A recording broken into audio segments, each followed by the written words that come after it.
分享下我哋帶小孩遊世博嘅體驗。復活節嚟大阪旅行，我哋嚟咗世博睇下。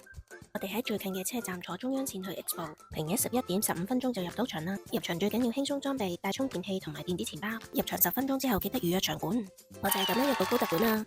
雖然好多展館都預約唔到，但係欣賞唔同館嘅設計都好正啊。場入邊有好多兒童玩樂區，小朋友可以一邊玩一邊睇。見到展館少人排隊，就可以即刻入去參觀啦。展館主要體驗未來嘅發展，可以體驗科技嘅發展。親民館有好多國家展位都唔使預約，最啱我哋帶小孩隨時參觀。每個國家都有蓋章，記得收集啊！可以認識到好多唔同國家。預約咗嘅展館記得準時到達啦。荷蘭館嘅體驗非常之特別，唔怪得知一定要預約啦。世界最大級嘅木造建築大屋根圍繞住會場而建，係主要嘅交通通道。空中步行道上面更可以俯瞰整個會場，夕陽之下非常之靚啊！最大驚喜就係預約到高達館啊！高達右手指向宇宙，象徵同人類一齊向未來時代進化，必定要嚟打卡啊！